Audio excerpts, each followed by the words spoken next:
करेंगे कि मंगेश का जो एनकाउंटर हुआ है उसको लेकर आपकी क्या प्रतिक्रिया है? राहुल गांधी जी ने भी अपने रिएक्शन दिया है कि उत्तर प्रदेश की स्थिति अच्छी नहीं है, एनकाउंटर किए जा रहा है। देखिए, इस प्रकरण को लेके आदरणीय राष्ट्रीय अध्यक्ष जी आदरणीय अखिलेश यादव जी का भी बयान रहा है, साफ बात रही और पार्टी का स्टैंड भी साफ है कि जिस तरीके से ये घटनाक्रम हुआ, एनकाउंटर हुआ, बहुत तरीके के सवाल निशान।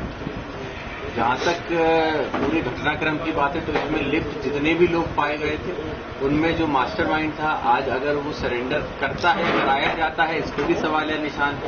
व्यक्ति के साथ एनकाउंटर जो हो रहा है वो किस परिस्थितियों में हो रहा है और क्या ये किसी एक जाति या एक समाज को टारगेट करने के लिए, क्योंकि पूर्व में भी आपको याद होगा कि आदरणीय जो मुख्यमंत्री हैं उन्होंने विधानसभा के अंदर कुछ नाम लिए थे, वो सीधे तौर पर एक समाज को निशाना करने के लिए। बाद में वो सबके सामने आया कि ऐसी कोई बात नहीं थी। तो ये सवाल निश्चित उठते हैं कि क्या राजनीतिक द्वेष के लिए या राजनीति अपनी चमकाने के लिए, राजनीतिक रोटी सेकने के लिए ये बेकसूरों की जान है।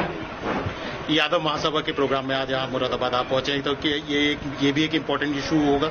जी जी बिल्कुल। देखिए, आज कार्यक्रम में तो संजोग था कि आज कार्यक्रम ऐसे समय पे है जहाँ पे ये घटना के ऊपर पूरे देश प्रदेश में चर्चा चल रही है, इसके ऊपर भी बात होगी। लेकिन यादव महासभा का सम्मान करने का कार्यक्रम था और मुरादाबाद शहर के अंदर जहां से समाजवादी पार्टी को बहुत बड़ा सहयोग और जीत मिली, तो निश्चित तौर पर मैं खुश हूं। सभी लोग जो सिद्धार्थ हैं और जितने भी लोग हैं यहाँ पे, ये सब वही लोग हैं जिन्होंने हमेशा पार्टी को आगे बढ़ाने का काम किया, तो मेरा भी दायित्व था यहाँ पे आने। मुख्यमंत्री जी ने अभी अपना एक वक्तव्य दिया है, उसमें बोला है कि 2017 में उत्तर प्रदेश में जो स्थिति थी, गुंडों का राज हुआ करता था, माफियाओं का राज हुआ करता था, लेकिन अब 2017 के बाद से जो है सब कुछ शांत है। ये आंकड़े अपने आप में साफ कहते हैं, ये आंकड़े सरकारों की तरफ से ही जो जारी हो रहे हैं उसमें साफ तौर पर दिख रहा है कि किस तरीके से आज भी आपने देखा होगा कि उत्पीड़न महिलाओं पे हो रहे हैं, एनकाउंटर्स हो रहे हैं, जो घटनाएं हो रही हैं उसमें जो दोषी हैं उन लोगों को किन्हीं एक समाज के हो तो छोड़ दिया जाता है, कुछ समाज से हो तो उनको दोषी जानबूझ के बेईमानी से बनाया भी जाता है।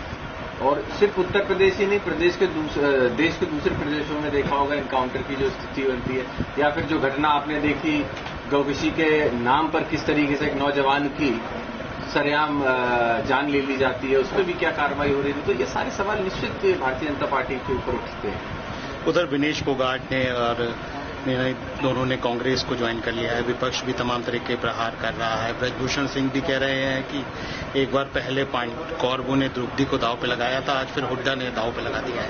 नहीं, देखिए, ये इसमें साफ नहीं कह सकता हूँ, उनको शुभकामनाएं हैं।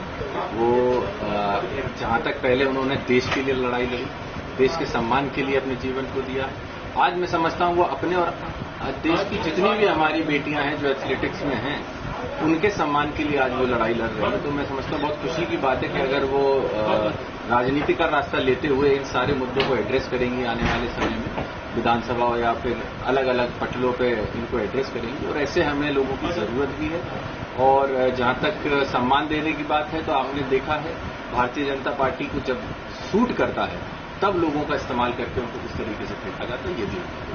हरियाणा का चुनाव है, हालांकि राष्ट्रीय अध्यक्ष जी ने बोला है कि अब समाजवादी पार्टी कॉन्टेस्ट नहीं कर रही है, लेकिन किस तरीके से सपोर्ट करने वाले हैं इंडिया गठबंधन को? नहीं, पूरी तरीके से सपोर्ट रहेगा। हरियाणा में पूर्व में भी समाजवादी पार्टी का संगठन रहा है, आगे भी संगठन पूरी मदद करेगा और राष्ट्रीय अध्यक्ष जी ने अगर कह दिया है तो हम सभी लोग एक दूसरे चुनाव में हरियाणा में इंडिया गठबंधन के साथ हैं। उधर कांग्रेस में और आप में दोनों में सीटों के बंटवारे को लेकर विवाद की स्थिति उत्पन्न हो रही है, अभी तक क्लैरिफाई नहीं हो पा रहा है। देखिए, ये आम आदमी पार्टी और कांग्रेस की बात है, वो ये लोग पार्टियां देखे हैं। जहां तक समाजवादी पार्टी की बात है, हमारे राष्ट्रीय अध्यक्ष जी ने अपना जो बयान है, अपने जो स्टैंड है उसको एकदम स्पष्ट किया। दूसरा, उधर मणिपुर में फिर दोबारा हिंसा भड़क गई है। नहीं, बिल्कुल, मणिपुर की आप बात करते हैं, मैं खुद भी यही कहना चाहूंगा, 2 साल से ज्यादा होने को जा रहे हैं मणिपुर में लगातार हिंसा बढ़ती हुई है।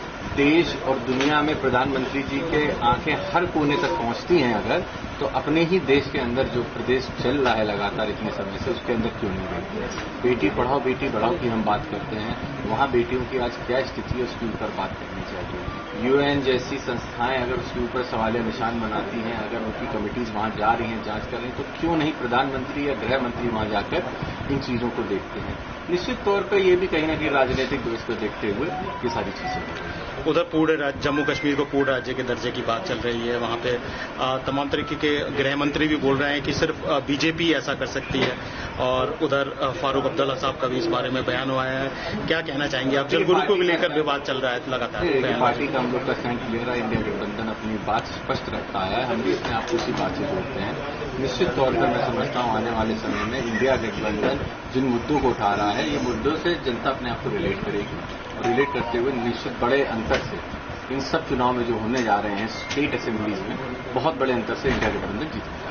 अब स्टेट में बात करें, उत्तर प्रदेश में बाईपोल भी होने वाले हैं, किस तरीके की तैयारी आपकी है? और तैयारी है, सारे जिम्मेदारियां दे दी गई हैं, टिकट अभी कुछ डिसाइड नहीं हुए हैं, वो हो जाएंगे। विधानसभाओं की जिम्मेदारी शीर्ष नेतृत्व में बड़े नेताओं को दे दी गई है। मैं समझता हूं बड़े अंतर से समाजवादी पार्टी और इंडिया गठबंधन इस 10 सीटों पर जीतेंगे।